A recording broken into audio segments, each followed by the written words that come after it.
if you look at those surah, it's usually at least the average would be two pages, right? 2 pages or 3 pages that the Prophet ﷺ would recite in each rak'ah of Salat al-Fajr. So now the next one is Salat al-Zuhr. وكان صلى الله عليه وسلم يقرأ في ركعتين الأوليين أو ركعتين الأوليين الفاتحة الكتاب. So he would recite Surah al-Fatiha in Salat al-Zuhr, right? وسورتين ويطول في الأولى ما لا يطول في الثاني. And this is a sunnah that we see it comes often, that you make the first raka'ah longer than the second raka'ah, right? Always the first raka'ah you make it longer than the second raka'ah. وكان أحيانا يطيلها حتى أنه كان صلاة الظهر تقام فيذهب الذاهب إلى البقيع فيقضي حاجته ثم يأتي منزله ثم يتوضأ ثم يأتي ورسول الله صلى الله عليه وسلم في ركعة الأولى مما يطيلها. So this hadith shows how long is Salat al-Zuhr, like the first raka'ah of Salat al-Zuhr.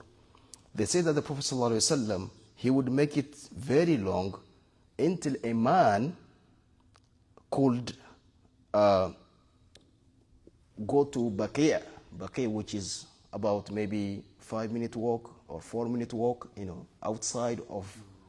Way more than that. Okay. Yes. No. Yeah, about 5 minutes, right? Yes. So a man could walk, go to Bakr, respond to his natural need, like go to the restroom, meaning that another additional maybe 3-5 minutes to do his haja, and come back to his home, make wudu, and go to the masjid, and the Prophet ﷺ will be still in the first rak'ah. So you can do all of that, go to the bathroom, take your haja, go back to home, make wudu, and come back. The Prophet ﷺ would be still in the first rak'ah, meaning that easily he would spend like 10-15 minutes in just one rak'ah of Salat al-Dhuhr. Right? وكانوا يظنون أنه يريد بذلك أن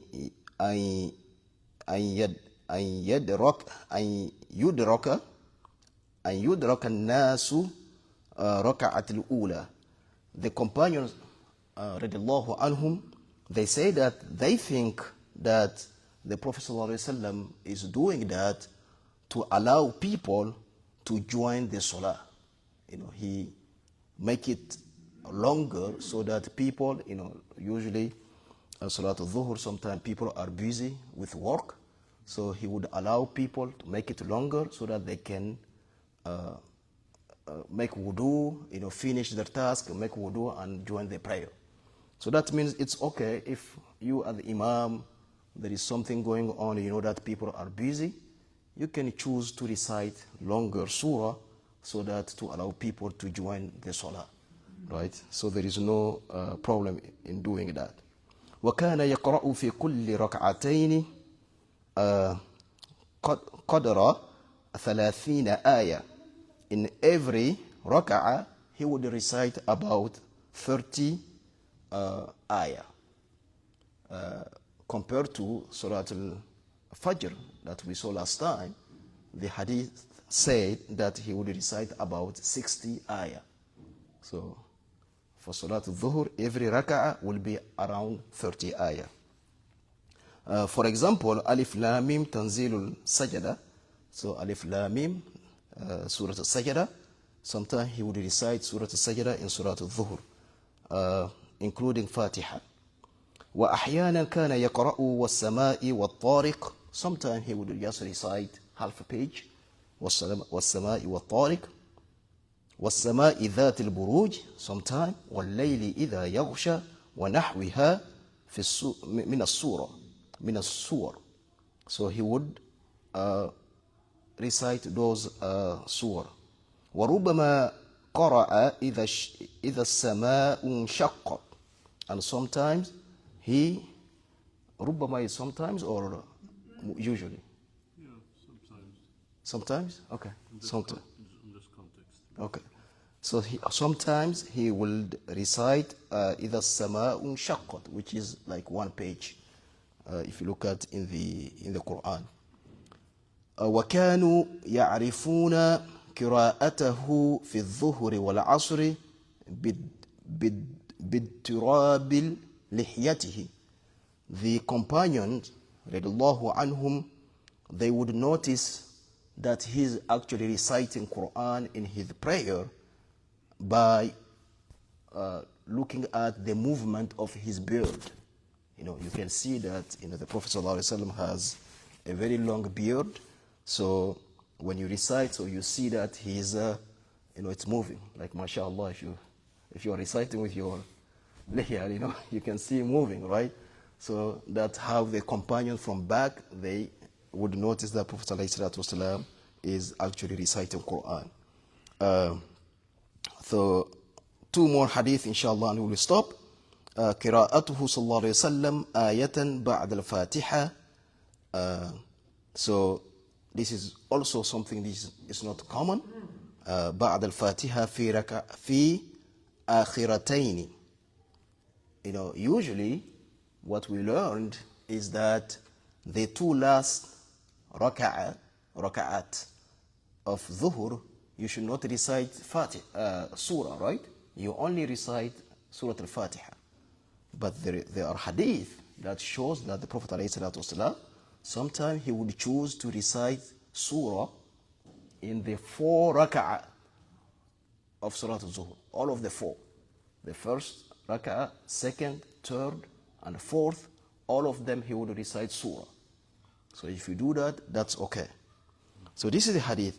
كان يجعل ركعتين آخرتين أقصر من أوليين قدر نصف قدر 15 آية. So he would make the last 2 raka'at of Zuhur, he would make it shorter, about half of the length of the 2 first. The 2 first raka'ah.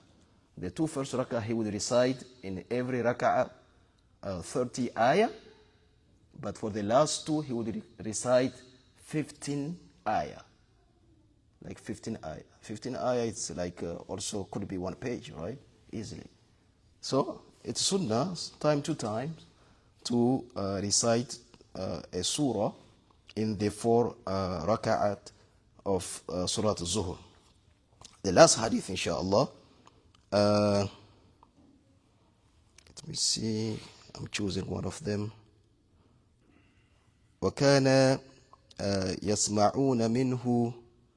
We already said that. So he would recite sometime سَبِّحِ اسْمَ رَبِّكَ الْأَعْلَى وَهَلْ أَتَاكَ حَدِيثُ الْغَاشِيَةِ وَكَانَ أَحْيَانًا يَقْرَأُ وَالسَّمَاءِ ذَاتِ الْبُرُوجِ وَالسَّمَاءِ وَالطَّارِقِ. We saw that.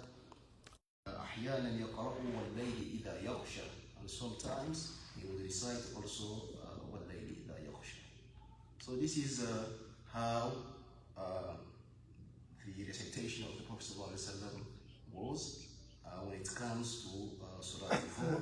So to summarize, Surah Al-Zuhr also is long. If you want to make it like the Sunnah, you can choose like 1 page or 2 page to recite in Surah Al-Zuhr, inshallah. سبحانك اللهم وبحمدك نشهد ان لا اله الا انت نستغفرك ونتوب اليك. جزاك الله.